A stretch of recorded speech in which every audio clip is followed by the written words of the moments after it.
to YouTube. So it's just a bit of a disclaimer from me now that some of the videos may play with a very short advert at the beginning. Please accept our apologies. We've tried a number of different ways of using those videos this afternoon, but because of the size of them, the only option was to upload them to YouTube. So please accept my apologies in advance if that causes any issues later in the presentation. So let's get going. I hope you really enjoy the next hour, and my presentation will be followed by one by our Senko, Colin Gall, for parents of SEN students or anyone with a particular interest in SEN. So that presentation will follow this one for any parents that are interested. Okay, so in terms of the history of Clapton Girls Academy, it's quite unusual or different in Hackney, where there's lots of new schools. So there has been a girls' school on the Clapton site since 1906. So this is our original, our Pankhurst building, and it was built then. This is a photo of the Howard County Secondary School. The school's also been called the John Howard School. It was the Clapton School, then the Clapton Girls Technology College, and now is very proud to be Clapton Girls Academy. But we are incredibly proud of that history of educating Hackney's young women. And we do hold an annual Old Girls event every July, and we have women in their 70s and their 80s attend that with our sort of recent leavers that are 18 or 19. So really, really proud of that history. And I think it plays a key part in, you know, just how successful the school is, that we've got that long-standing history in the Hackney community.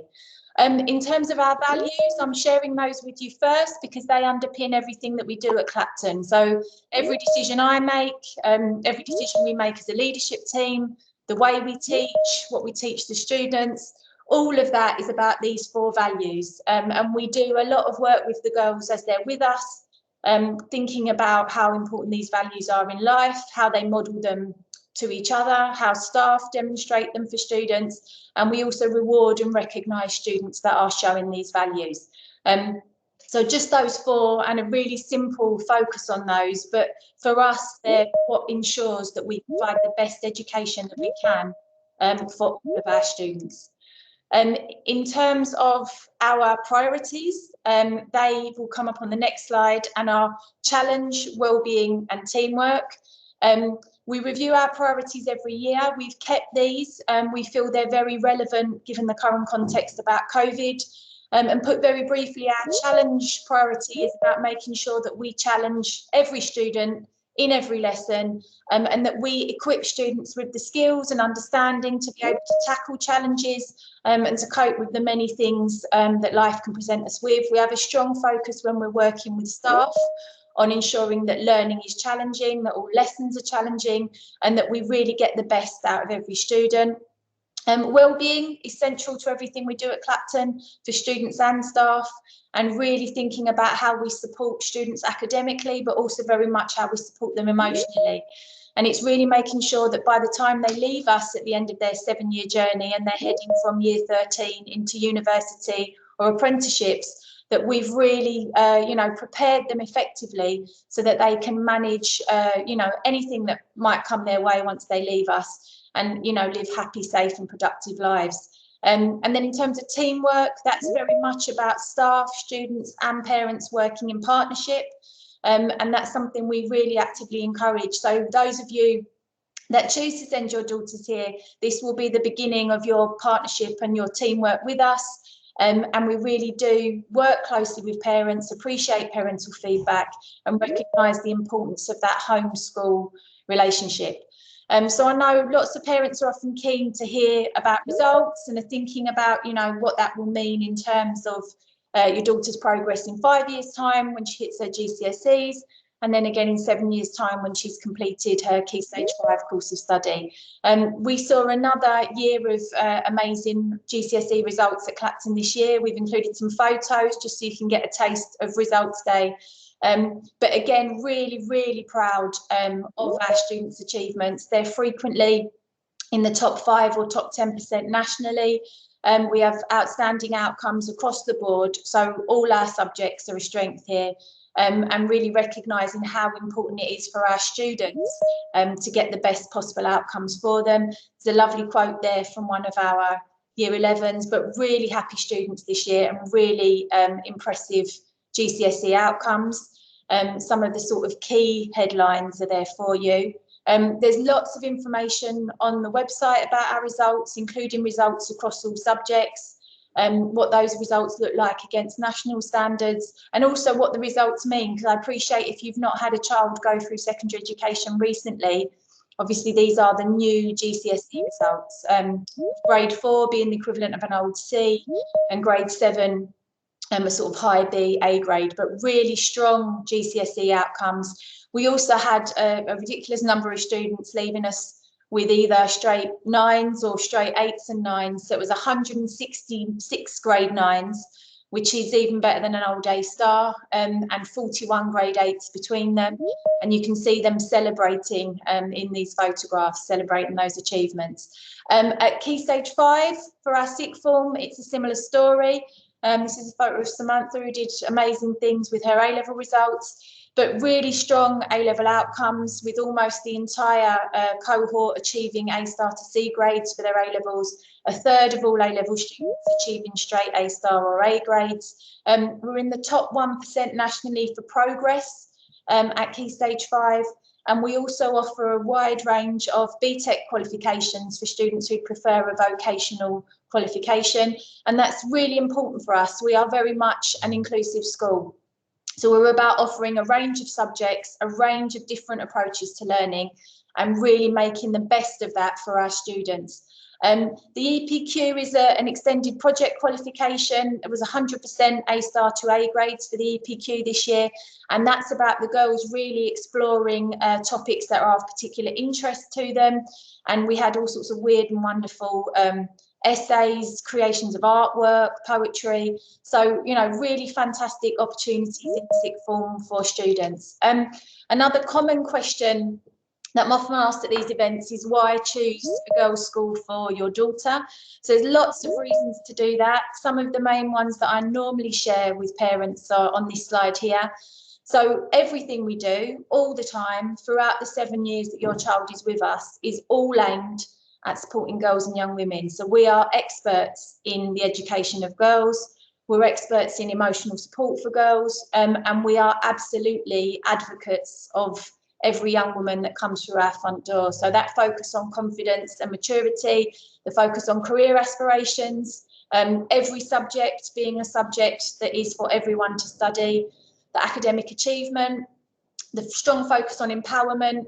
We can obviously offer all of our opportunities in every single area of the school site to our girls, and the focus is on getting the best possible outcomes for them. The care and support we offer is very much tailored to the needs of girls and young women. We're a very focused educational and community environment, and really getting the girls out into the community when COVID allows, to engage in a range of different exciting opportunities. And we're also very much about growing tomorrow's leaders and making sure that when, you know, students do leave us at the end of year 13, that they're ready to go out there and sort of be agents of change as they move into the world. And you can see that quote there at the bottom. So when girls go into single step schools, they stop being the audience and become the players. And we're very much about active involvement in all aspects of education for all our students. Some sort of additional information around that. The Girl Guides Association do some really interesting annual surveys across thousands of girls across the country nationally, thinking about the impact of gender stereotypes, thinking about the experience of girls and young women. And these are some statistics about how gender stereotypes make girls aged between 11 and 21 feel. And, you know, some of these things about feeling under pressure to conform, anxious about the future, more determined to succeed, less important than boys, less confident. And these are all things that we have an active focus on addressing. So that building of confidence, that recognising that, you know, there is no need for young women to conform to certain expectations that society may have of them. Reducing those anxieties about the future and recognising that, you know, these are young women who are going to go out and do amazing things in the world, and they are very much important and seen and heard. Something else that's really interesting, quite often when you talk to girls and young women, is about their perceptions of school subjects. And these graphs are really interesting for me in terms of thinking about which subjects girls think are for them or more for them, and which ones they think are more for boys. So the purple bars on the graphs are subjects that when these 3,000 girls were surveyed, they thought were more for girls. So they felt that art and design, music, drama, English were subjects that were more for girls. And lots of these other subjects where the orange bars are were more for boys. So economics, politics, PE, the sciences, ICT and computing. And at Clapton, we offer every single one of these subjects, the majority of them all the way to Key Stage 5, and they are all tailored to meet the needs of girls. We have fantastic success in PE, in politics, in economics, in the sciences, in ICT and computing for our young women. We've just introduced A-level computing because of demand from students, and are seeing a growing number heading off to university to study computer science. So every subject here is for every student and very much tailored to meet the needs of girls. And then a quote from a young woman: so I think girls' lives would be better if girls felt more encouraged to do sports and what are quote unquote male subjects in schools. That's something we feel very passionate about here. One of the things we're really lucky to have in terms of being somewhere where sport, fitness, well-being are a huge focus is a fantastic PE team. But in addition to them, we have 2 full-time coaches. So Coach Petrona is our tennis coach and Coach Nesta is our basketball coach. And they are really heavily involved in school life. They're here running basketball and tennis before school from 7:30. They're here after school. They're involved in all sorts of teams, weekend activities, holiday programs, and all of that is on offer to the girls for free. And sport at Clapton is for every single student. So everybody participates, everybody wears their kit, and we offer a broad and varied range of sports. And we really think that that's essential for every student that we have on site. And you can see from the quotes here some of the many things the girls have gained from being involved just in the basketball and tennis, but we also offer a wide range of sports through our PE team, but about developing skills, fitness, building friendships, developing communication skills. And what that actually means in the long term for our students are some really valuable leadership, confidence skills that come through being involved in sport. So several years ago, we were the national under-16 girls basketball champions as a result of the work done by the last basketball coach. And we've previously won the Lawn Tennis Association Education Award. We've had girls playing tennis in Florida. So just really fantastic opportunities that are created through having that focus on sport that is tailored completely to meet the needs of girls and young women. So that's probably enough for me for a moment. So what we thought might be helpful this evening, because you're not going to get to see the site in all its glory, would to share a video with you. And rather than have me sort of presenting that video, we've asked 3 of our fantastic new Year 7s to do that. So I hope you enjoy this. We're really proud of the achievements of these 3 and the fabulous video that they worked to put together with staff. So I hope you enjoy watching this.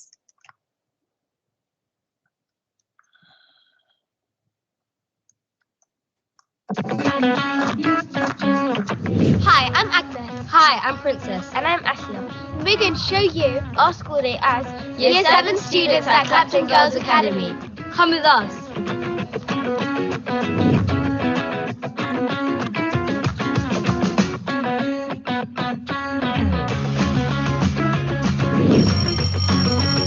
Collective time begins at 8:45 a.m, where you'll have a form tutor that you'll see on a daily basis, providing you with support and guidance if needed. Good morning, Astia. Come in.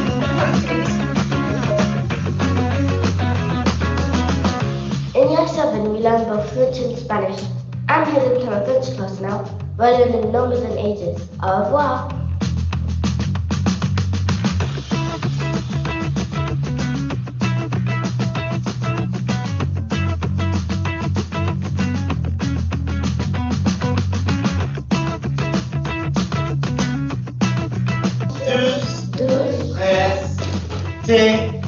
Très bien. It's now lesson 2. I've got English, so come on, I'll show you the English corridor.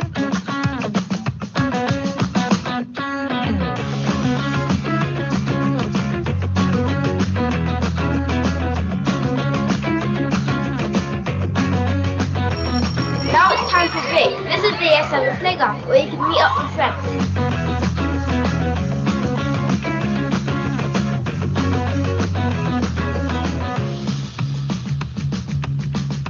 Here we are at the Rosa Parks building for lesson 3, aka PEPA, which stands for PE and Performing Arts, where we study music, dance, PE,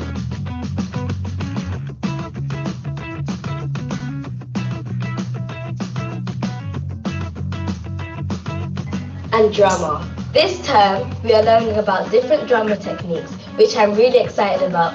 So let's head inside.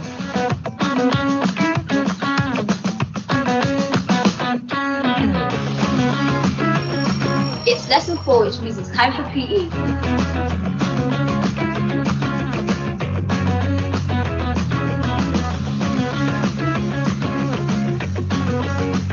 My favourite sport is basketball. There are plenty of opportunities to excel with after-school clubs, national activities and sporting events. We are lucky enough to have the Greenhouse Project to aid our skills and explore new things.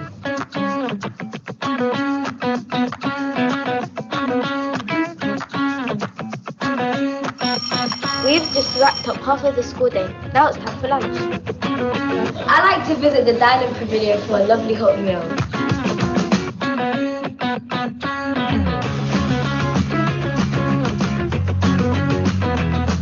I got my fingerprint scanned on the first day.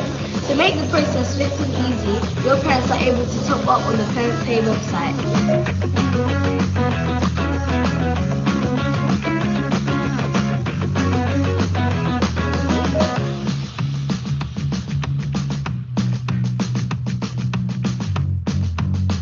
I have science today for lesson 5. Mr. Hood said we were going to do an experiment today. I get to wear my lab coat for the first time. I'm so excited. Come on in and I'll show you what we're doing.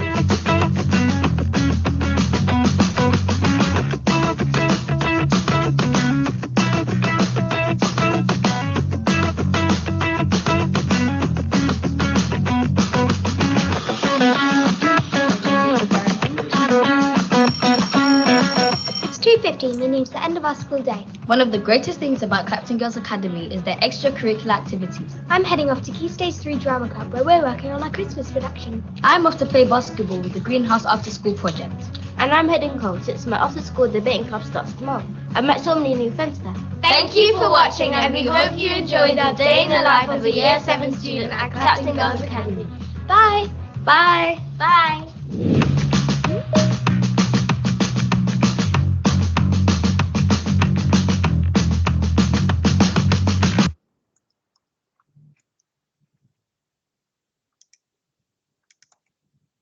Brilliant. So I hope you enjoyed that video. It will be on YouTube from tomorrow if there is anybody else who'd like to watch it. And we obviously are also recording this presentation.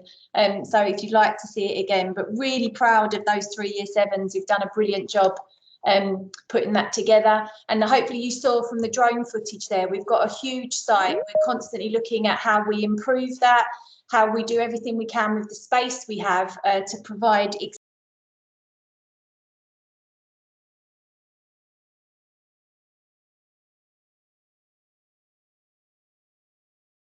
we've kept a Year 7 only playground. So the three, I think it was Asia there mentioned that there is an area that's just for Year 7. So if your children join us, there is a space at break time and before school that's Year 7 only where they can be with staff before they gradually begin to venture out into the wider site. And I know lots of our students have really appreciated that this year. So as I've said, we've got an amazing learning environment. We've got some real state-of-the-art technology which we use to support our curriculum, to really extend students' understanding, to provide lots of opportunities to apply new learning in lots of practical ways. So I'll take you through now just what our site looks like and the different buildings that we have. So the Pankhurst building I showed you at the start of my presentation, and this housed the original school on this site. So it's been here since 1906. We have our English and languages faculty in there and a really stunning learning resource centre, which is a library and also a homework space for students. We are constantly looking at how to improve the spaces we have. So you saw the dining pavilion in the video, which is where the girls have lunch. This whole area behind it has been extended over the summer. So we've put new AstroTurf down, and then on your right there is the space at the end of that, which is a quiet sort of lunchtime and break time reflection space. So we're really lucky to have lots of outdoor space behind and in between buildings that is available for students. This is our Nightingale building. This is our newest building, and that was built about 12 years ago. There's a courtyard here, as you can see, full of lavender for students to use at break time. And then this building largely houses our sixth form. There's a large school hall in there where you can see those 3 big wooden panels. So we run productions in there, parents' evenings, all sorts of other exciting opportunities for the students. And then most of our A-level and BTEC offer also runs out of this building. Our Curie building houses our science and humanities faculties. We've got 11 state-of-the-art science labs. Really proud of those facilities and the opportunities they provide for our students. This structure that you can see in the foreground of this image is an outdoor classroom. We're also really lucky to have a greenhouse and a pond, and we've actually recently been granted £1,500 to improve our greenhouse, and we've got an eco-active committee of students and staff that are particularly interested in the environment that will be developing that space. So we're constantly looking at how we improve what's on offer. A question I often get asked about these events is about a prayer room. So the Curie building I've just shown you houses our prayer room. That's available to students at lunchtime. We also put specific arrangements in place for additional prayers over Ramadan. And that space is staffed and very close to a toilet and washing facilities. So all of that's available for students that might need it. This is our Tereshkova building, named after Valentina Tereshkova, who was the first woman in space. And you'll probably be seeing the pattern now that all of our buildings are named after famous influential women. And again, that focus on empowerment and ambition, and really encouraging our students to be those people that go out into the world to make change. We've done a lot of work on the Tereshkova building over the summer. This block houses our art, design and technology faculty. So students will do computer aided design and manufacture. They will do food technology, product design, textiles, art, photography. We're building a new kiln just behind this building, but also have done some brilliant work on it over the summer. So I've got just a very short video to show you that gives you an idea of the sort of art and design facilities that are available in this block. So I will share that with you now. Sorry. There we go.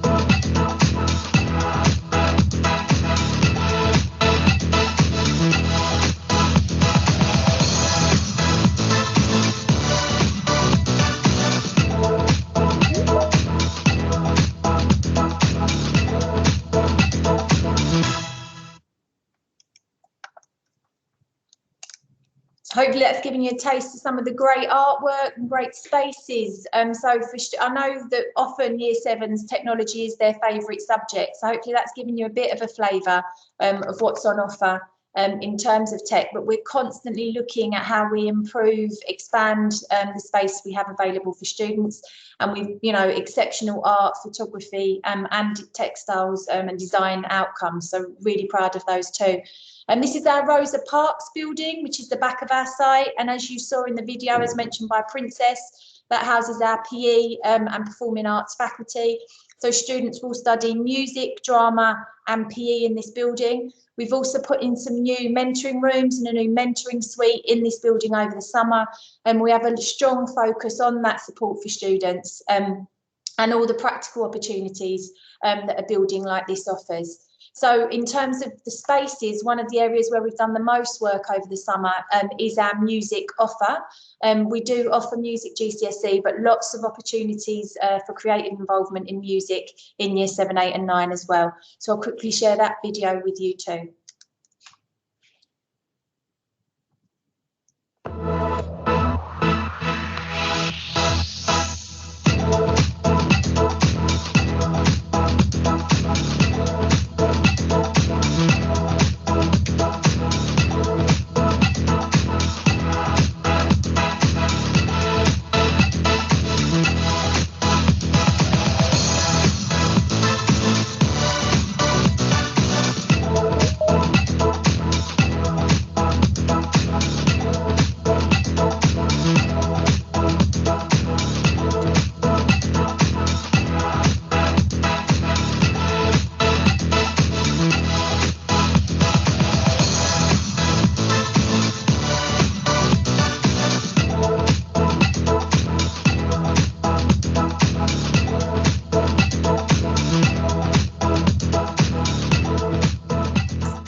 So as you could see there, we've really expanded the space we have available for music. So we've got a band room, we've got rehearsal spaces, we've got 2 huge music rooms. We did have some parents asking about sort of which instruments students have access to. So there's a whole focus on really active engagement in music lessons around drums, ukuleles, use of keyboards. And then we've got a grand piano in our band room that is often used by students as they're preparing for performances and other productions. In terms of a wider music offer beyond music lessons, we also offer peripatetic music lessons, which can be done one-to-one or in small groups. They are run at a cost to parents, but with a reduction for students that are in receipt of free school meals. And we share all the information about those in September once students join us, and then get those music lessons moving as promptly as possible. We also have a number of opportunities for students to perform on a regular basis. We have something we called Clapton Cafe, which are sort of informal opportunities to present to students and other parents, and then more formal sort of winter and summer concerts, which are a bit like large festivals on site. So lots of focus on music and creative subjects, and really getting the best out of those for students. So that's a sort of quick tour of our site. And then in terms of obviously how we use it, all these amazing spaces to support and challenge students, and how we go about ensuring that challenge for all in our teaching and learning. So our general approach to teaching and learning is to ensure that we're challenging all students. We predominantly teach students in mixed ability groups, and there's a strong focus on ensuring that our teachers are the absolutely strongest teachers that they can be. So lots of the images, sort of cartoons that I'm sharing here, come from Making Every Lesson Count, which is an education text that all staff at Clapton read. And we do a lot of talking about teaching and learning, a lot of focusing on ensuring that our staff are the strongest teachers that they can be.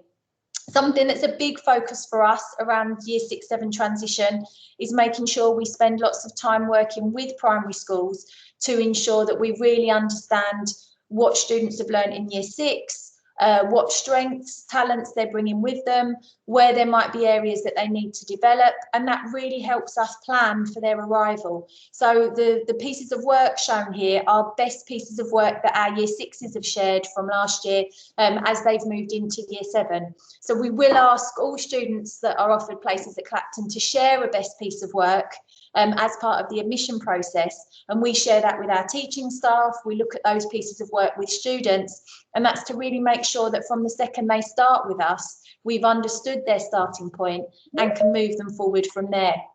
And this image here is all about making sure that we are setting really challenging learning objectives in every lesson based on that information we have about the incoming year 7s, and then providing whatever scaffolding, whatever ladders, whatever support different students might need to meet those challenging objectives. So we've seen some brilliant work from Year Sixes over the years, and really are looking forward to seeing all of that again next summer, ready for the arrival of Year 7 in September. So as I said, it's all about setting these really challenging learning objectives in every lesson, really making sure that our curriculum, the sequence of the lessons is as challenging as possible, but we're also constantly thinking about then how we support students that will all obviously have very different starting points to achieve these challenging outcomes. And one of the things we talk to the girls about is how they manage challenge, how they deal with challenging situations. And one of the things that we talk to them about is the fact that we don't want learning necessarily to feel comfortable all the time. We want to take them out of their comfort zone. We want to support them in this sort of middle struggle zone. We want them to be working hard, to be applying learning, to be thinking about difficult concepts, to be really mastering those.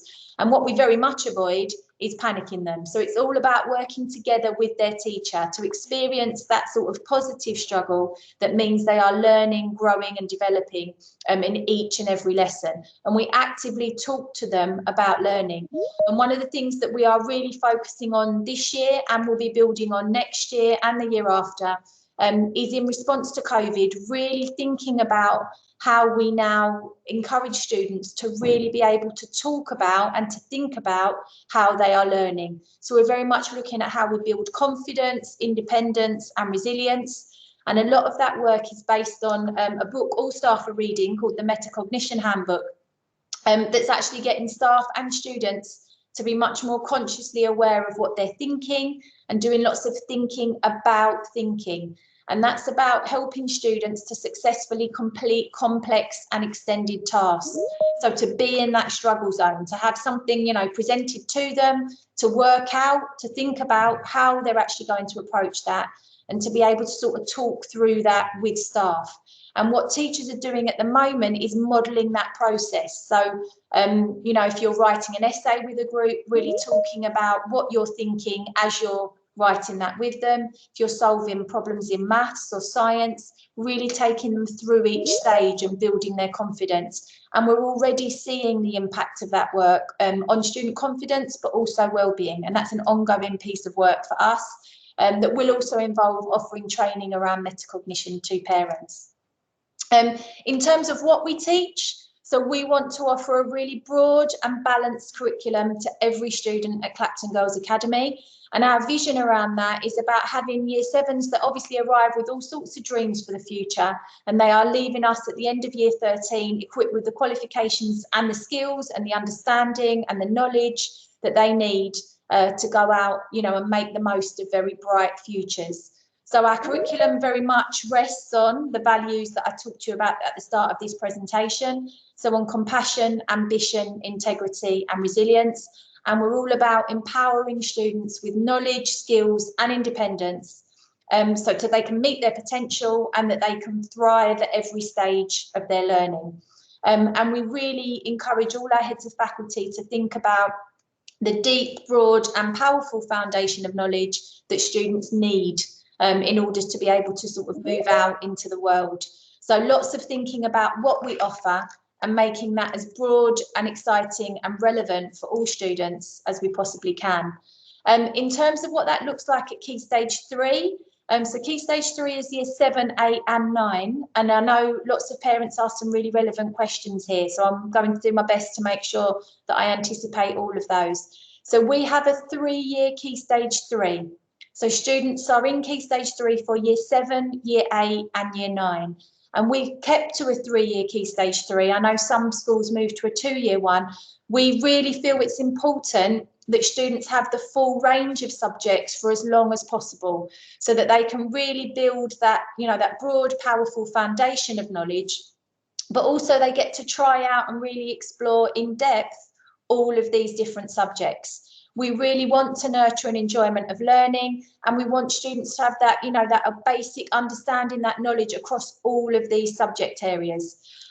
So we teach 25 hours of lessons to Key Stage 3 students each week, and we run a 2-week timetable. So that's why some of these numbers look a bit strange. This means that students will do 7 hours of maths over the 2-week timetable, which equates to 3.5 hours a week. So obviously lots of focus on English, maths and science. We also teach computing as a discrete subject, and then the arts are taught as separate subjects. So all year 7s, 8s and 9s get an hour of art, an hour of drama, arts, drama and music each week. They have an hour of personal, social, health and citizenship education once a fortnight. They do an hour of PE every week. We've not reduced that. We're committed to that opportunity for sport, fitness and wellbeing for all of our students. They all do languages. We offer French and Spanish, and then they do separate humanities subjects, RE, history and geography, all taught by specialists, and then also have an hour of technology as a separate subject from the arts once a fortnight. And in technology, they're on a 4-subject carousel, so they get to try all the different technology specialisms. So they'll do computer-aided design and manufacture, product design, textiles and food technology, all in specialist rooms and suites. So it's really about making sure that they get to experience that in all its depth over those 3 years. So students choose their GCSE and BTEC subjects for Key Stage 4 in year 9. We don't choose those in year 8. We feel that students aren't yet ready to do that in year 8. So they make those decisions in year 9. And then it's a 2-year Key Stage 4. So obviously lots of focus on maths, English and science. All students do GCSE RE because of the value there of critical thinking and the sort of broad understanding of the world that that provides them with. We continue with a strong focus on PE because we feel that's really important through Key Stage 4. They continue to get the personal, social, health and citizenship education, and they also choose 3 GCSE option subjects. We've got a really broad range of subjects for students to choose from. They do not have to do a language or a humanities sort of history or geography at GCSE if they choose not to. So we've tried to keep that as broad as we can to suit the needs of as many students as possible. If you are particularly interested in what we offer at GCSE, the booklet shown here with the 3 students on the front of it is available on our website. And that gives lots more information about Key Stage 4 if you'd like to look at those things. We've had some questions from parents about the shape of the school day. So just to give you an idea what that looks like. So student gates open at 8:15. We do have clubs running from 7:30. Students need to meet staff for those in a slightly different way, but generally the gates for all students open at 8:15. We have a free breakfast club with free toast for all students. And then at 8:40, the gates close and all students should be at school. They have collective time at 8:45 and they have 5 one-hour lessons. So the day ends at 2:50 and we close the gates at 3. What that means is for any students that do want to stay on site is we can offer an hour of after school clubs and activities every day, and also offer our Learning Resource Centre between 3 and 4:30. That's fully staffed and students can get help with homework, use computers, borrow library books, etc. All of this information is also on the website, but this is our 2-week timetable and this shows the spread of the different subjects. So there's some really good information on the timetable and what the different subjects look like, if that would be useful for you to have a look at. We had some questions about what a Learning Resource Centre is. So you can see from the photographs here, we've got a librarian, fantastic librarian, Miss Taylor. She staffs this space. So it's a large space where students can access computers, reference texts, newspapers, lots of space to learn. They can access this space at break time and after school. And in addition to this large space, we've also got a reading room, which is all about providing students with access to lots of brilliant fiction and really promoting a love of reading. So that's also available to all students. Now I'm going to talk a little bit about learning support at Clapton Girls Academy. If you're particularly interested in SEN or your child has SEN, there is an SEN presentation immediately after this one. Please do stay on for that. Right, so in terms of learning support, we recognise that all students have different needs. Our biggest focus is on making sure that all lessons at Clapton are SEN friendly, that we're teaching in a way that will support the learning of every student. We've got a really experienced Senko, Mr. Gall, who's also an assistant head teacher. You will meet him if you stay into the next presentation. We have excellent whole class teaching and a real focus on making sure that lessons are accessible, are engaging and are pitched so that all students are able to learn effectively. We've got a really dedicated and experienced learning support team made up a number of learning support assistants and an SEN administrator that work closely with Mr. Gall to provide really tailored support for all of our students. We've also got a team of learning mentors. We also access lots of different forms of external support for our students, whether that's speech and language, support from the EdPsych team, and lots of that support is either delivered through small group or one-to-one interventions, but lots of it also takes place in the classroom. So the learning support team do a great job of training teachers and the wider staff to be able to effectively meet the needs of all students. In terms of some of our significant recent achievements, we've won the Oracy Culture Award this year from the English Speaking Union, and you can see two of our amazing Year 8s there who've gone with Miss Odoy, our debate lead, to collect the award from the House of Lords at the start of this term. So oracy and debating are a big focus for us. Miss Odoy has a whole school responsibility for leading debating, so girls get to participate in lots of clubs, competitions, and we've had national and international success with debating. Our work in careers has been recognised by the Investors in Careers Award, and that means we're able to provide students with opportunities that will support their careers awareness all the way through from Year 7 to Year 13. And we're also very proud to be a national wellbeing school. We won the Wellbeing Award for schools and have achieved that several years ago. And that's really a key focus for us that I'll talk a bit more about later. We've also got some fantastic partnerships, which means that your children will have access to lots of opportunities beyond the academy. So a range of different universities. We're also really proud to be a world-class school. That's a group of schools nationally that work together, but we're really proud to be part of that network. We often get opportunities to take girls to visit places like Oxford and Cambridge University, and lots of other schools actually, to see the great work they're doing. We also work closely with other primary and secondary schools through the Hackney Teaching Schools Alliance. So lots of opportunities for students to engage in.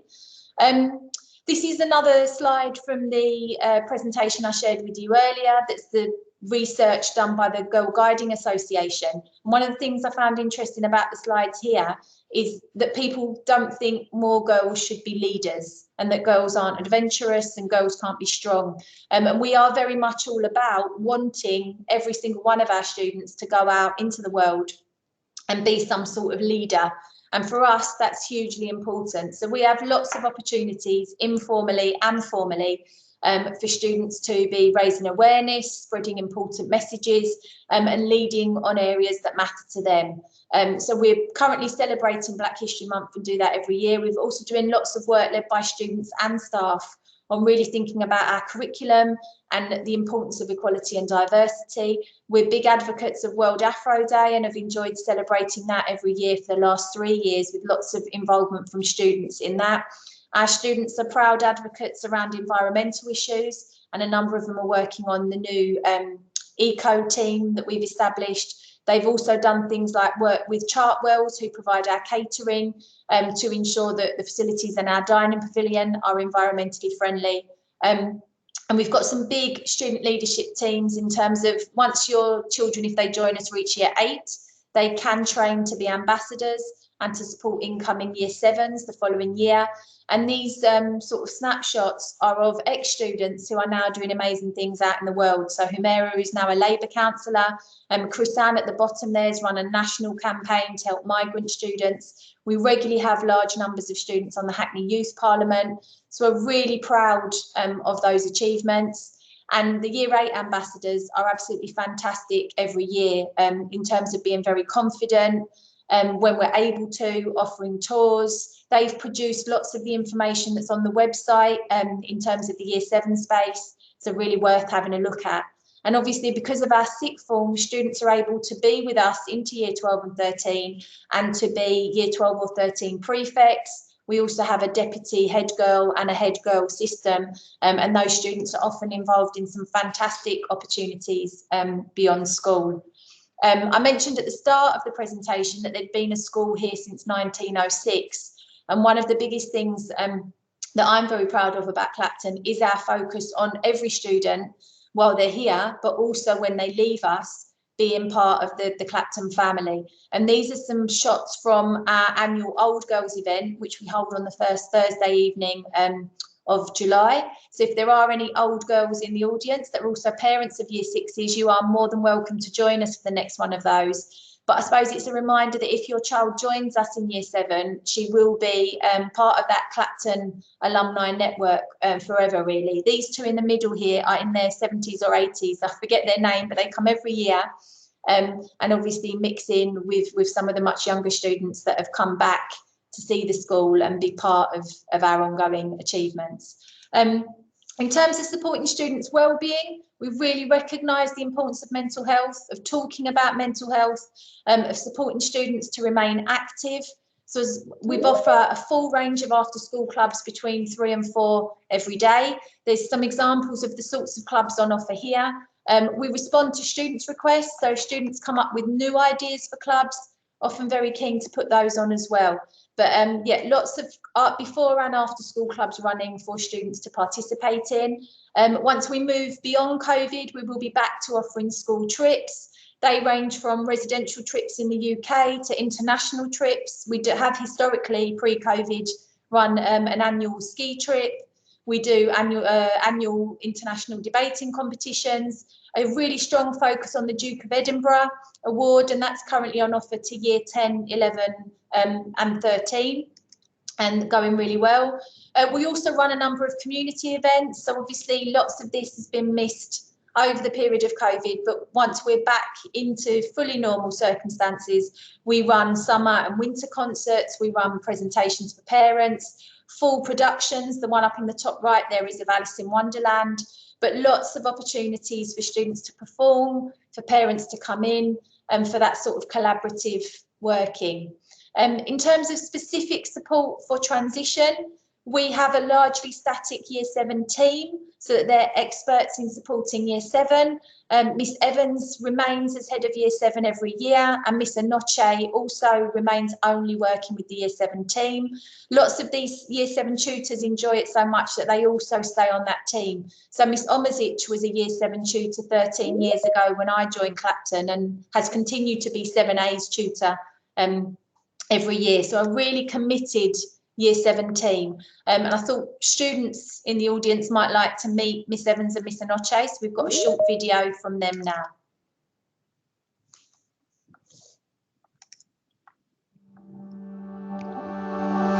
People will never believe how easy it is to make a Squarespace site. Hello Year 7s, I'm Miss Evans, I'm head of Year 7 and I'm in charge of transition. So I'm in charge of when you move from primary school to secondary school. I've been doing this job for about 4 years now, so I'm an expert in what it's like to move to secondary school. I'm here every day. I'm also teaching French and Spanish, and I really enjoy my job. An interesting fact about me is I play the piano and the cello. Hi, I'm Miss Anochi and I'm also working in the Year 7 team. I'm a non-teacher member of staff. And my job is to support Miss Evans in ensuring that the Year 6s have a smooth transition from primary school to secondary school. This is also my 3rd year now with Year 7, and I've learned so much in the last 3 years. I can't wait to meet you all. An interesting fact about me is I love to read in my spare time.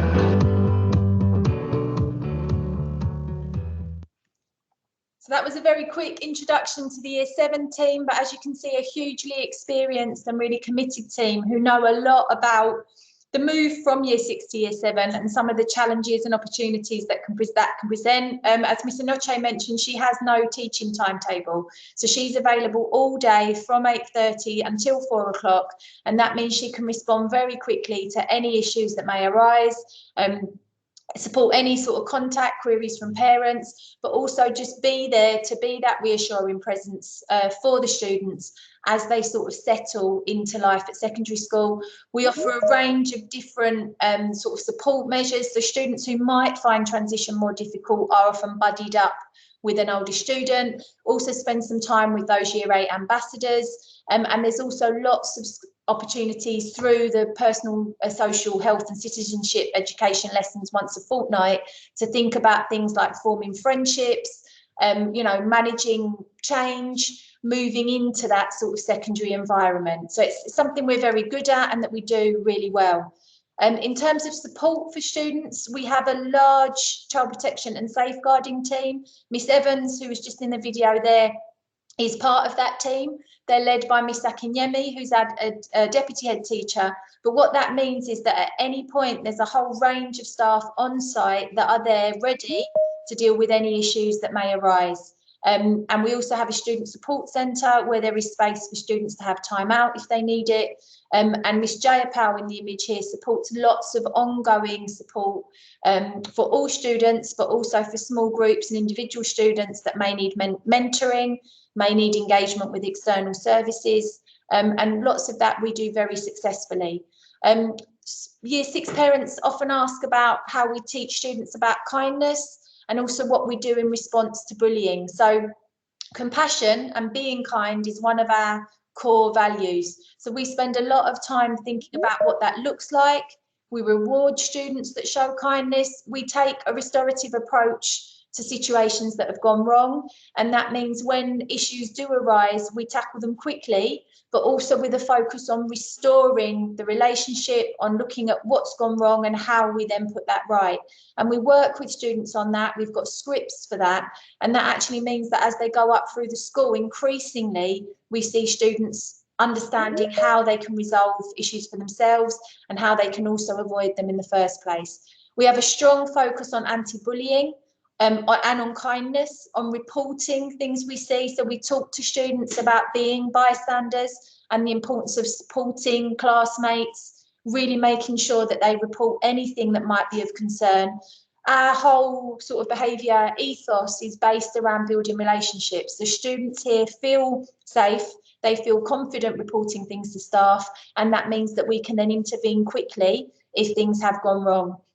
We find that lots of these things start on social media, so we do offer lots of training and guidance for parents about how to manage those situations, and also to support students with things like having their first mobile phone and managing those situations properly. So we ensure things are thoroughly investigated, that we communicate with you effectively, and that we really move things forward and monitor those relationships following any incidents. We also, as I said, have a strong focus on anti-bullying. We're recognising Anti-Bullying Week in November this year, and also celebrating Odd Socks Day and recognising, you know, that we may all be different, but that we're all unique, and that importance of kindness is just a fundamental human value.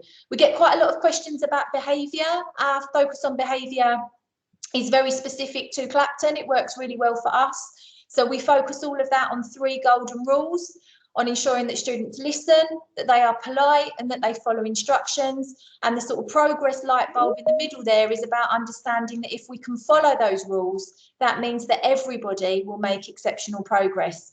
And in terms of trying to capture our sort of behaviour ethos in a sentence, it's there for you. So we are about being fully inclusive, flexible and compassionate, but boundaried.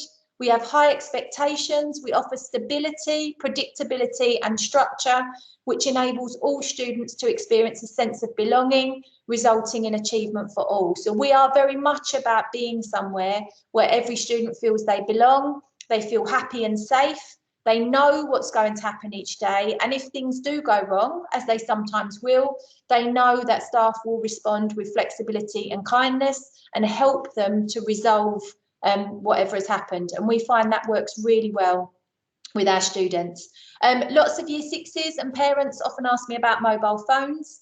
So to support student mental well-being, mobile phones are not allowed to be used on site. So while at school, any phones must be switched off and in students' bags or lockers. If staff see or hear a mobile phone, they will confiscate it. Phones won't be handed back to students. Parents will have to collect the mobile phone from school. Obviously, parents may decide that students can't have a mobile phone at all or can't bring it to school, and we would fully support that as well. And as I've said, we do provide training for parents on use of mobile phones. So I know parents are often keen to see how students progress through Clapton Girls. So I thought I'd introduce this student to you. So very much a student who arrived at Clapton with all sorts of dreams in year 7 in September 2000, which, you know, for some of us is quite a while ago now. But this is Adatutu Onasamwo, who we now actually have the privilege of having as our head of year 10 and a history teacher at Clapton Girls. So I thought I'd let Adatutu tell you about her journey from being a Clapton student to being a member of staff at CGA. I'll just play that for you now.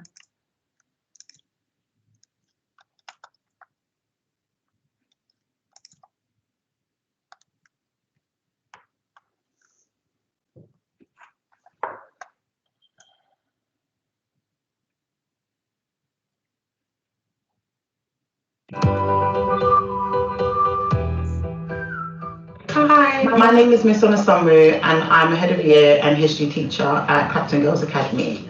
So I attended Clapton Girls Academy when it was still called Clapton Girls Technology College, all the way back in year 2000 to year 2005. Some of my teachers are actually still here. Miss Williams was my English teacher. She's part of the reason why I wanted to become a teacher.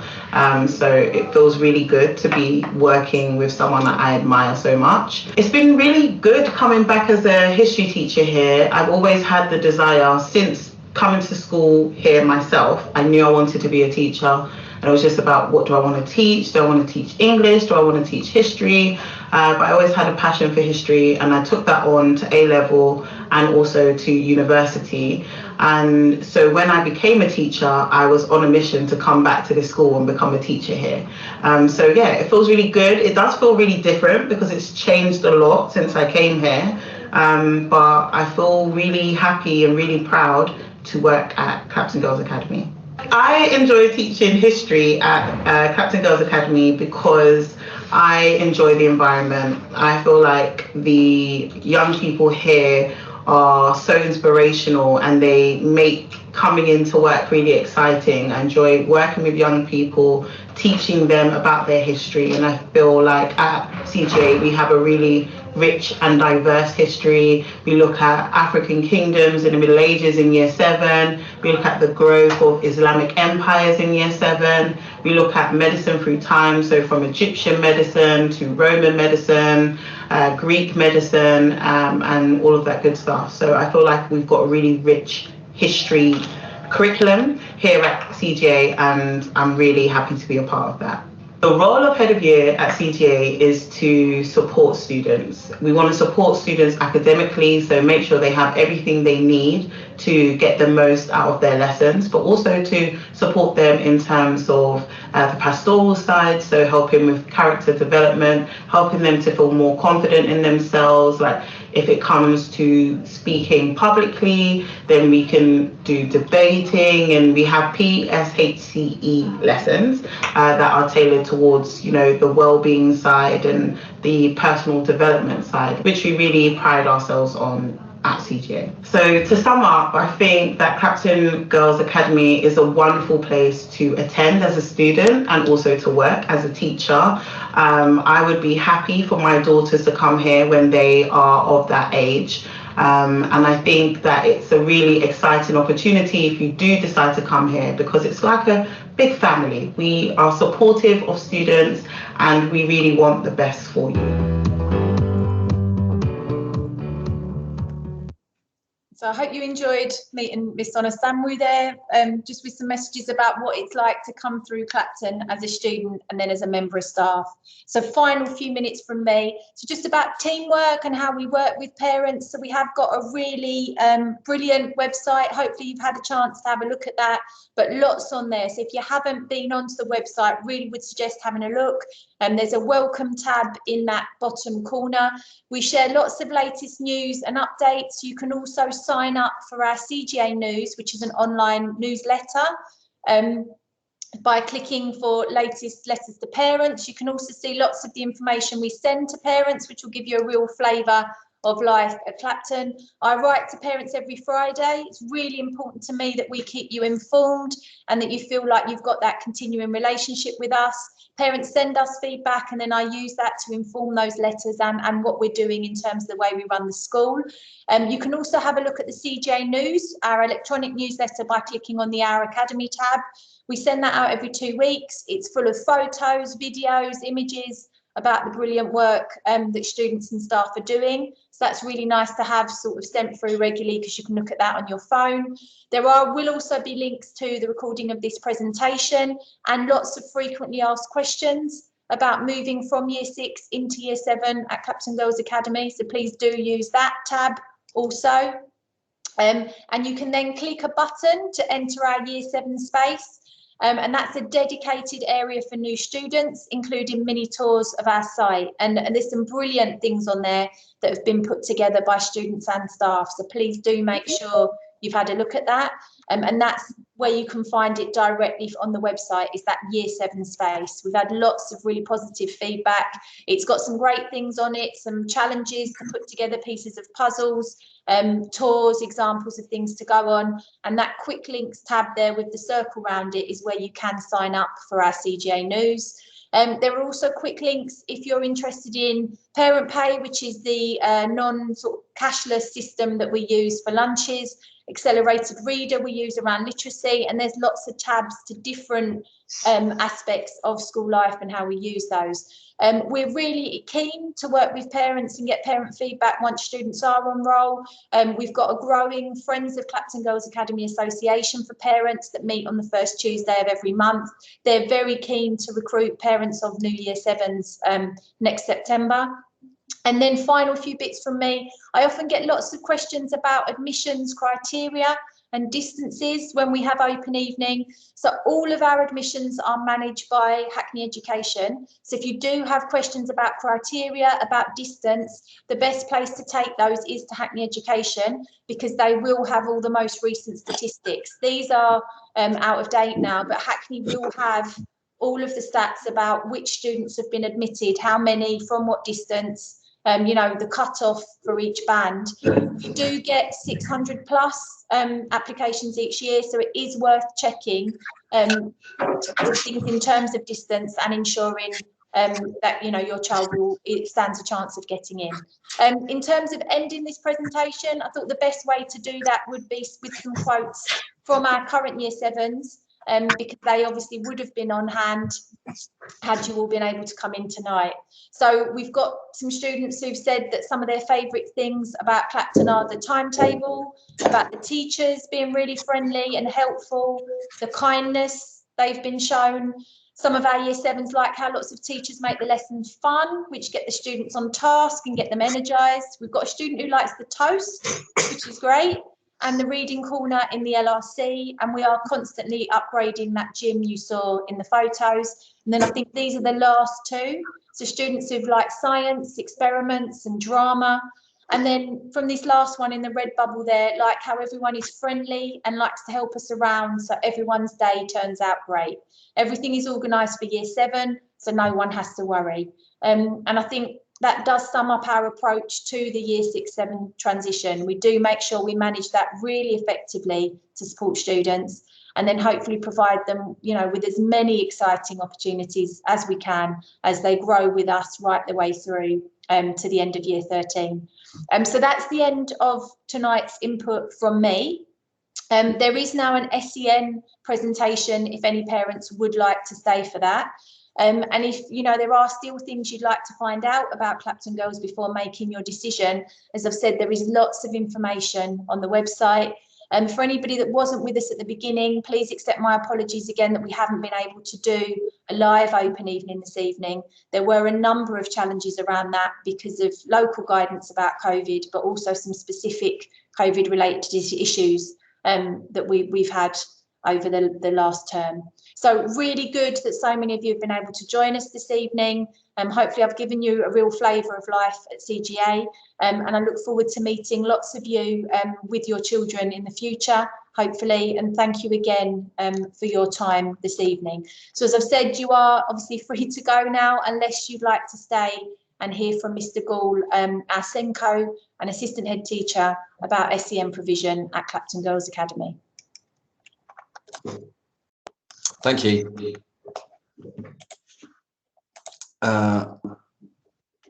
Okay, so thank you very much, Ms. Belton.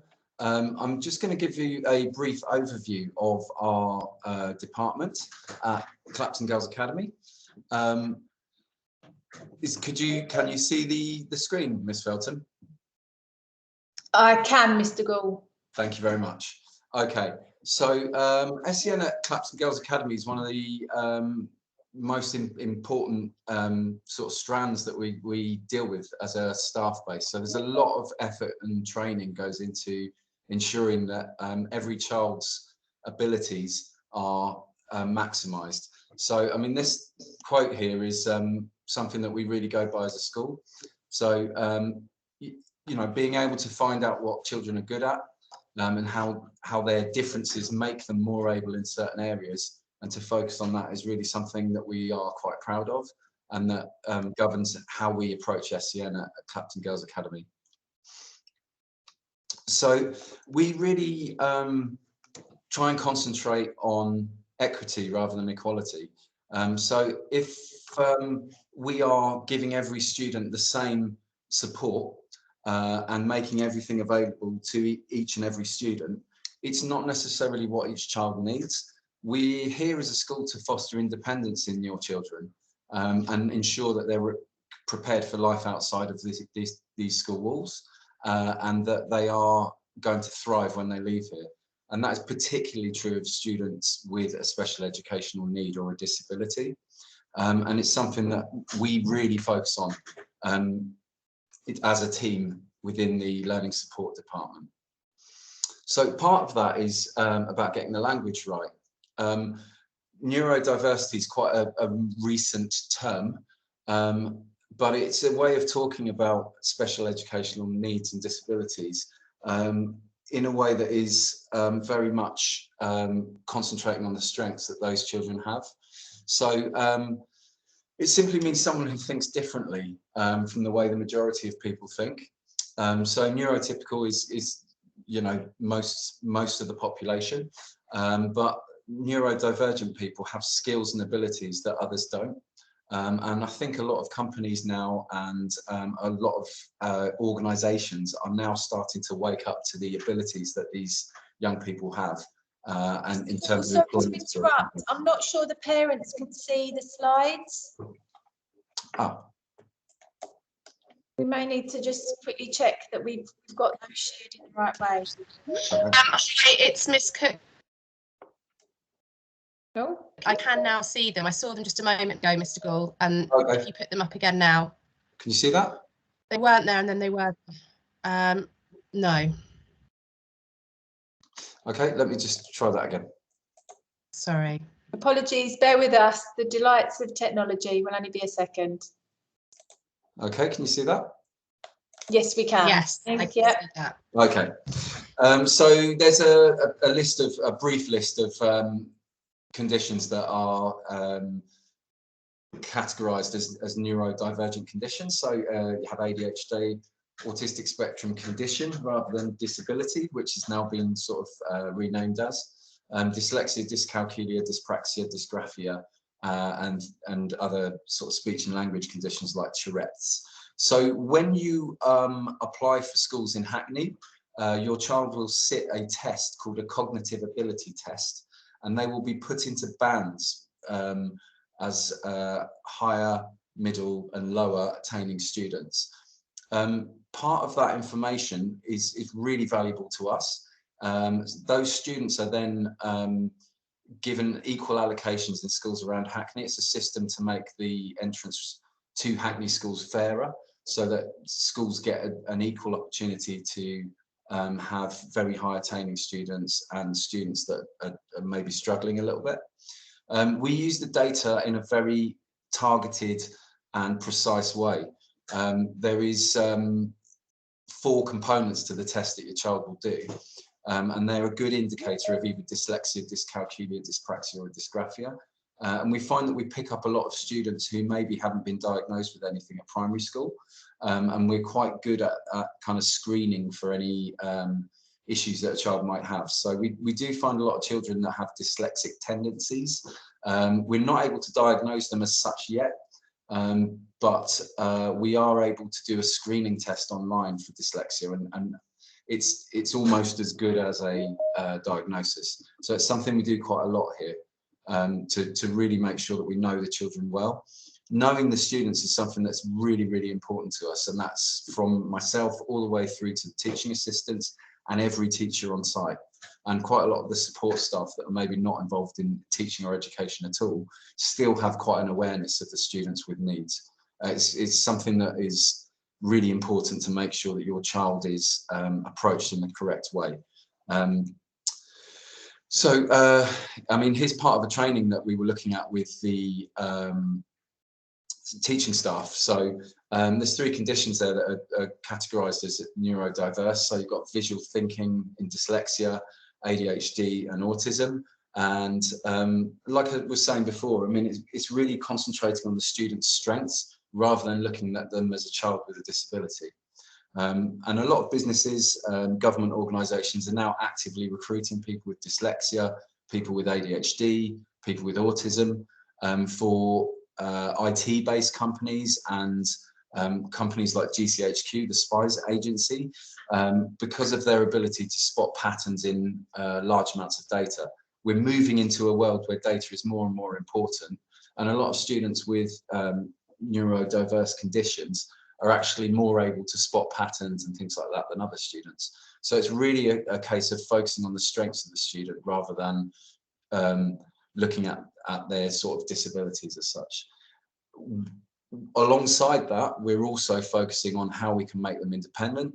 So coping strategies and strategies for education for students that have struggled in the past.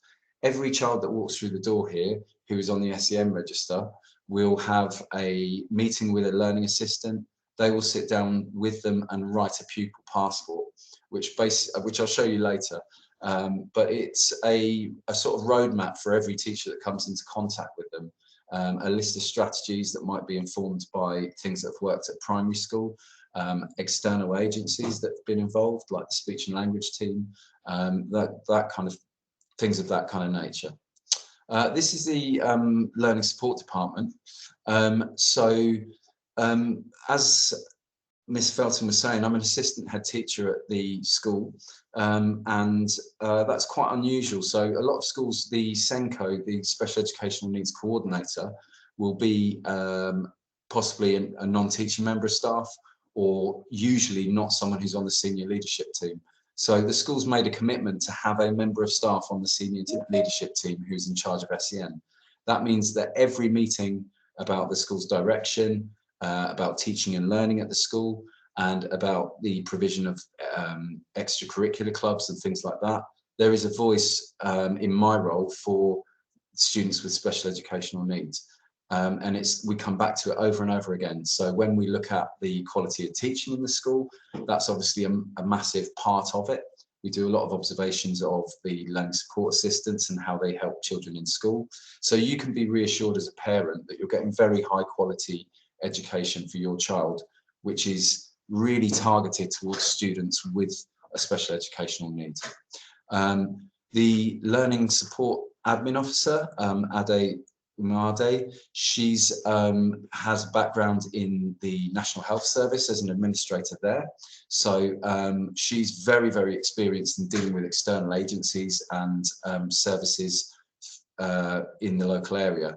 We buy in services from Hymerton Hospital, the EP service, the Educational Psychology Service, the Speech, Language and Communication team, and so on. So she's very good at timetabling and organising and coordinating all of those external agencies so that they're all working to ensure your child's success at the school. We've got a very experienced team of learner support assistants, really, really high quality, one of which is a trained teacher. They all have a wealth of experience. Some have children with special educational needs themselves. Many of our teachers do as well. And they are able to concentrate on particular areas. So we've got specialists in maths, specialists in science, specialists in English as an additional language. We've got learning support assistants that maybe have an SEN need themselves, and so on. So there's a wealth of experience there, and they're very well trained as well. We have we invest a lot of money in the training for the learning support assistants at this school. I came from another school outside of Hackney, where I did 5 years as an assistant head teacher in the Senko, and part of the draw for me to this school was the services available in the area and the quality of the learning support assistants.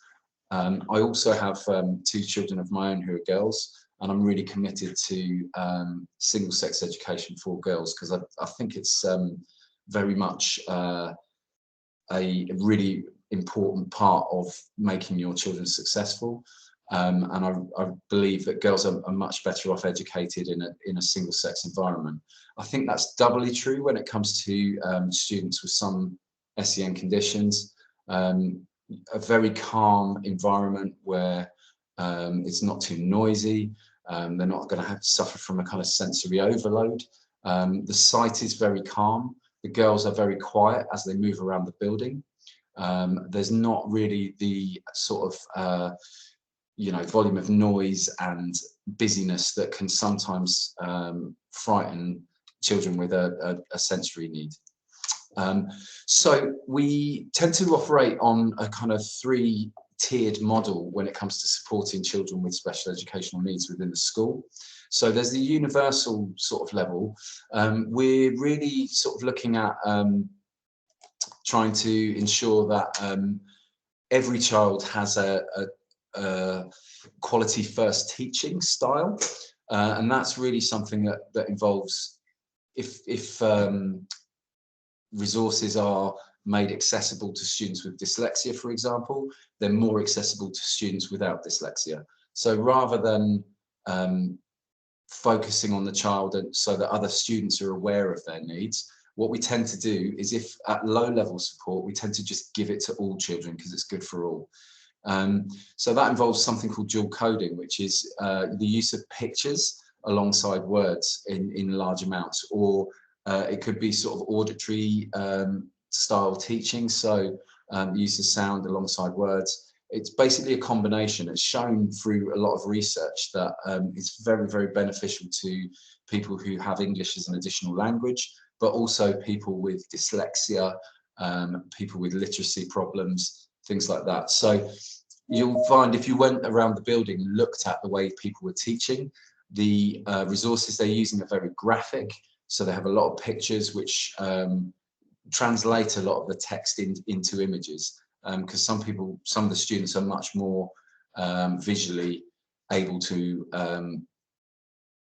take on information in that way. We use something called the British Dyslexia Association Style Guide. So we're trying to ensure that every resource we use within the school is formatted according to the British Dyslexia Association and their rules for making it more readable. You might have seen some dyslexia-friendly books that your child had access to at primary school. It's the same idea. Tinted pages, wider spacing, left justified text, sans serif fonts, things like that. So it's a consideration for every PowerPoint that's produced by teachers, every piece of paper, every piece of homework that a child is given. We're trying to ensure that they're all very much meet those criteria. Chunking is basically breaking things down into much smaller steps The same with scaffolding. We use something called making every lesson count, which is really the kind of sort of Bible when it comes to teaching, and especially breaking things down for students with special educational needs. So every teacher's read the book, every meeting that we have references back to it, and it's really based on a huge body of research that is about really high quality teaching. And the same with the metacognition. So there's a lot of research done by governmental organisations into how to best support students with SEN, and this idea of getting students to think about the way they learn rather than overly supporting them is something that we're really interested in.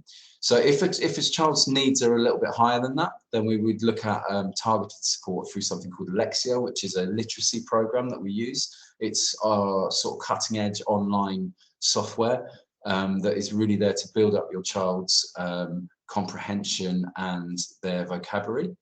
The learning support assistance would be in a lot of the lessons, especially in Year 7.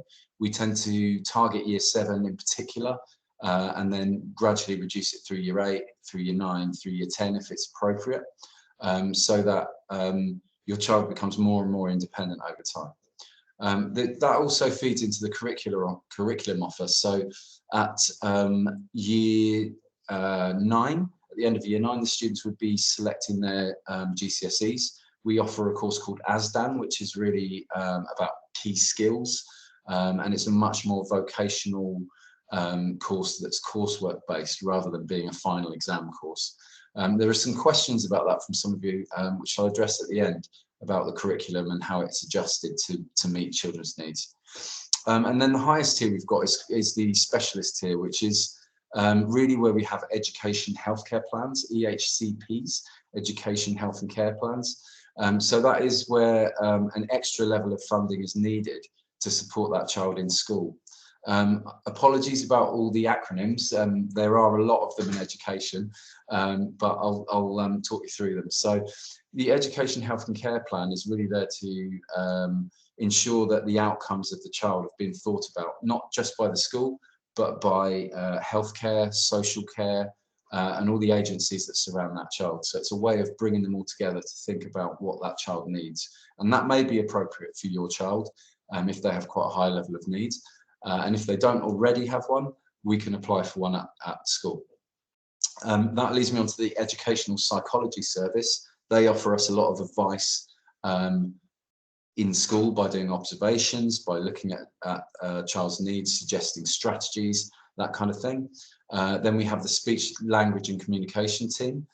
They come in and work with children one-to-one and in small groups to really support them in their verbal communication skills and social skills. So there might be children that are really struggling around making friends and things like that, navigating sort of social cues amongst their peer group, and they're really there to support that. And then we have child and adolescent mental health services for any students that are really struggling with mental health issues. So we use a lot of those agencies and refer to those agencies from the school. So one of the most important things is knowing the students within the school. So this is what I was talking about earlier with the cognitive ability test that your child will sit at the end of Key Stage 2, so Year 6. So we break it down into smaller parts, and then we look at what the national average is, and then we look at any student that has below 84 in any of these parts of that test. And that really gives us a very clear cue as to whether that child has either dyslexia, dyscalculia, dysgraphia, and dyspraxia.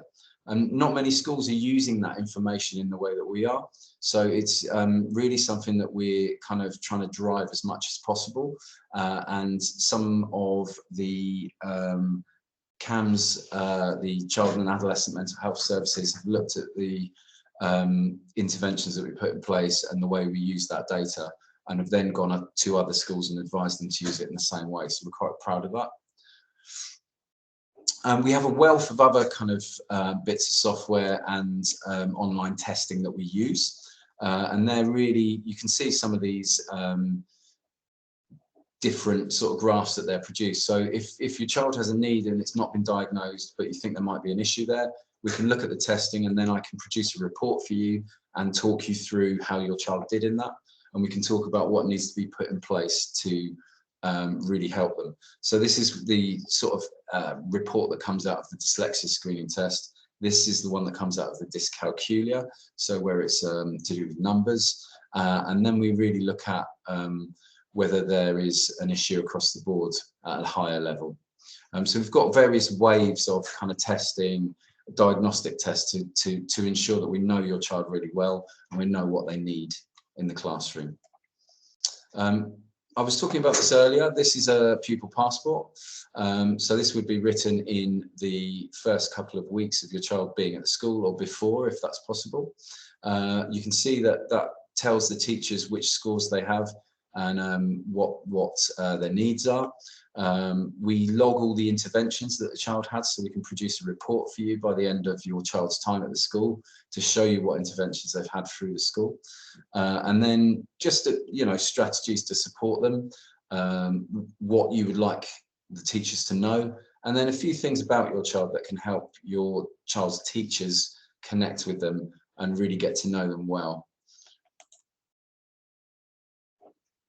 So when it comes to school, right from year 7, if a child has any needs that we need to address, we can start to put stuff in place for them as a way of giving them equity with other students. So whether they need extra time to really give us their answers and show us how they think, and to make it a level playing field so that they're able to give us their best indication of what their ability is. Some students need more time to process information, for example. Some students may have visual impairments or hearing impairments. There's a lot of stuff that we can put in place for end of year tests or exams, things like that, that will make sure that your child gets the best opportunity to achieve as high a grade as possible.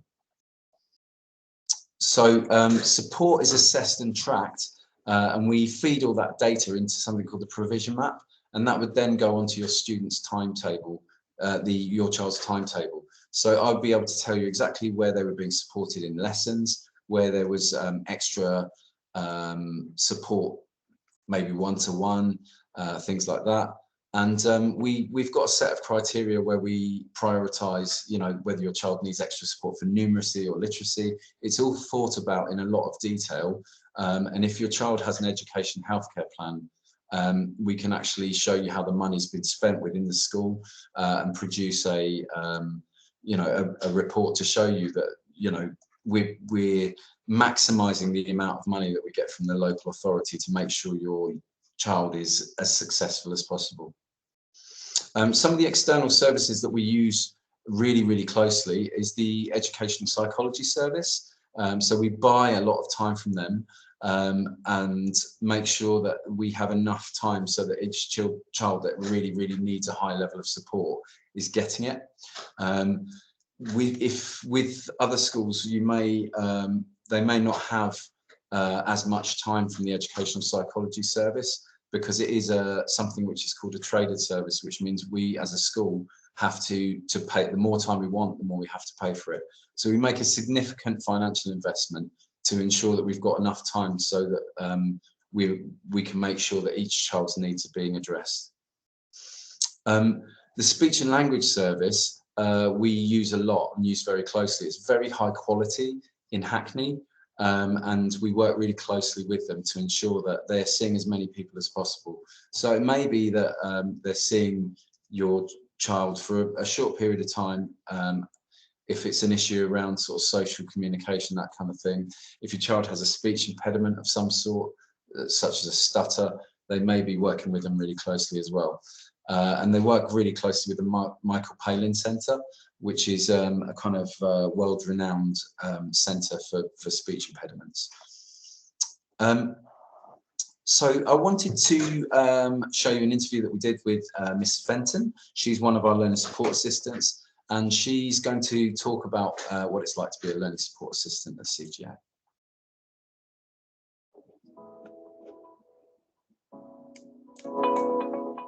Hello there, my name is Miss Fenton. I've been working at Clapton Girls Academy for about 10 years now, and I'm now going to explain to you what makes Clapton Girls so special.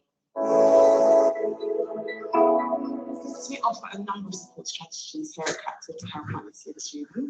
We deliver tailored intervention sessions, which meets the needs of some of our students who have autism and dyslexia. We also have Lego therapy and the use of nurture groups, which are amongst some of the interventions here at Clapton to help improve social interaction skills. We also change the way in which we work according to individuals' needs, as all students learn differently. This could be using visual aids or breaking down text into a more simpler form. We also support SEND students by giving them opportunities to explore the wider curriculum, which helps to not only build their confidence, but also help their interaction skills. We also support SEN students by building strong relationships, not only with the students, but with their families and carers too. And lastly, and most importantly, we provide a safe place for all students here at Clapton. So we have a dedicated, highly skilled and qualified team that not only work closely with teachers to look at the best ways to support SEN students, but we also work very closely with external professionals, teachers, families and carers to support our best outcomes for SEN students. We have a varied selection of extracurricular activities also, and provisions inclusive for all pupils from all different backgrounds. And lastly, staff always make time for students at break time and after school to address their academic needs. We help students overcome barriers with their social skills by working with students to help them develop their interactions amongst their peers. As some students can find this a challenge, nurture groups really work well with this to support this. And most importantly, supporting students who may find accessing the curriculum difficult. For example, people who may have weak literacy may have weekly sessions of lexia alongside weekly sessions with our dedicated speech and language therapists.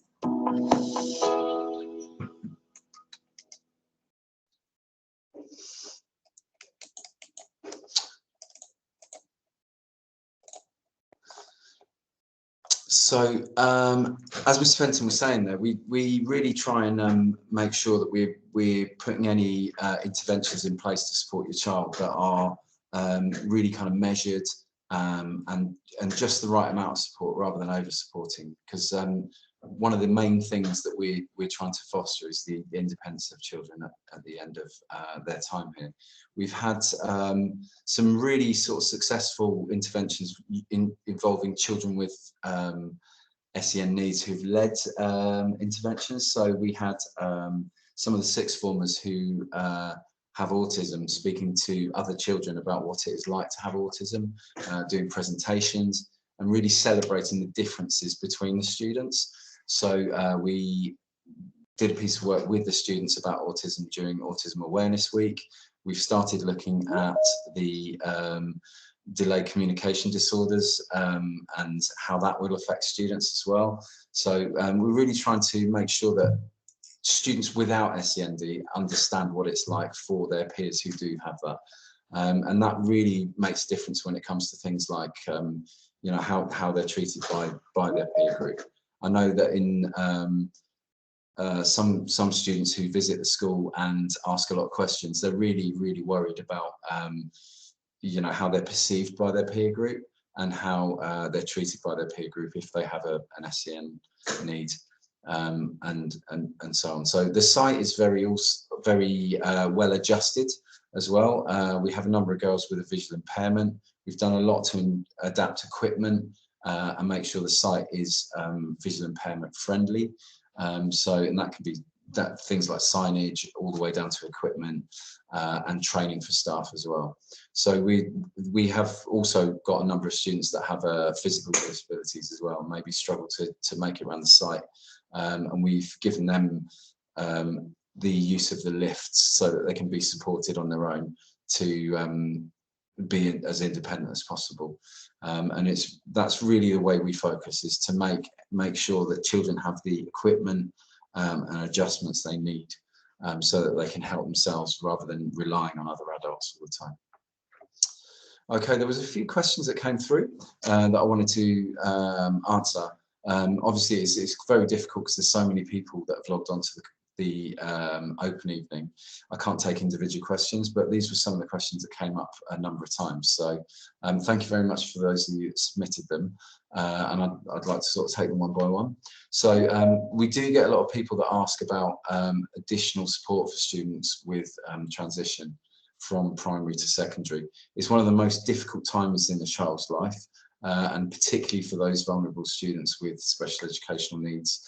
What we tend to do is the year 17 that you saw earlier will go out to primary schools and visit and make themselves known to the students. We encourage students to come for tours, and that may be more than once. So throughout the first half of next year, people start requesting to come and kind of have a look round after school when there are no students here. And then we do visual timetables. We'll show, once we know which teachers your child's having, we might send you a timetable with photographs of the teachers or videos to introduce them. I've taken videos where I've walked around the schools to show students where their form room will be, things like that, because we want to make sure that they're the anxiety levels of all the students that are coming in September as low as possible. And I think sometimes the students that have done tours and visits are better placed than their peer group when they arrive in September, because they know the school well, they know where everything is, and they're able to tell their peers, you know, I've been here before, this is where you go to find maths or whatever it is. Okay, so this is sort of similar question where it comes to extra days for settling in, or is it just a case of turning up? So we don't expect students with special needs to turn up on the first day of school with everyone else. We really expect you to kind of ask a lot of questions, possibly come in for a visit after school, meet a few of the team, just anything to make your child as confident as possible when they start on that first day. This is a question that's come up quite a lot in this school and in other schools I've worked in.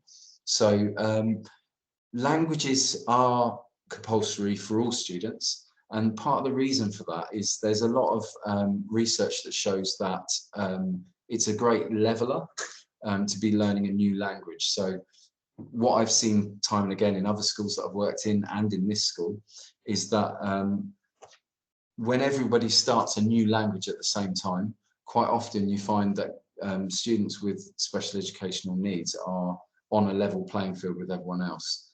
Language acquisition is an interesting thing. It's not necessarily affected by the special educational needs that your child might have. My previous school had a lot of students that went on to do languages at GCSE and A-level, and so does this school. So it's quite common perception that maybe students with dyslexia in English, there's no point for them to study another language like French or Spanish or whatever if they're really struggling in English. But a lot of the research shows that that's not the case, and that they are actually, you know, better placed. It's something that they may be very good at. And it's about equity of opportunity as well, ensuring that a child with SEND has as broad and as interesting a curriculum as every other child. So the years that the students take GCSEs, the majority of them are in year 11. Some students do complete languages early if it's a heritage language, something that they've learnt at home. But the vast majority of students are taking their exams in year 11. And it's really up to us to support your child to ensure that they're ready by year 11 to sit the exams. And there's we don't want to be, you know, having to work with your child for them to sit the exam in year 12. We want them to be ready at the same time as their peer group. So with the amount of time that we have between them joining in year 7 and them taking their exams in year 11, we have enough time to support your child to the point where you know, they're ready to take the exams. It may be the case that we narrow the curriculum slightly in year 11 if your child is really struggling with the science. They may focus on a single science GCSE rather than a triple science GCSE or a double science GCSE. And the same with the tier of paper that they're entered for some of their GCSEs. but that's really a decision that's left right until the last minute to give your child the opportunity to take the same exams that everybody else does. So that concludes the presentation. Thank you very much to those of you that joined us, and I am available to answer questions on the school email address. So if you do need to get hold of me and there's further questions that you want to ask, if you email cga@clapton.hackney.sch.uk, you'll find it on the school website. I'm more than happy to answer your questions. There is also a section on the school website about SEN, so please do have a look over that, because there's a lot of information there, and you'll be able to, you know, a lot of your questions will be able to be answered by that information. Okay, thank you very much for your time, and please get in touch if you do need extra support with any information.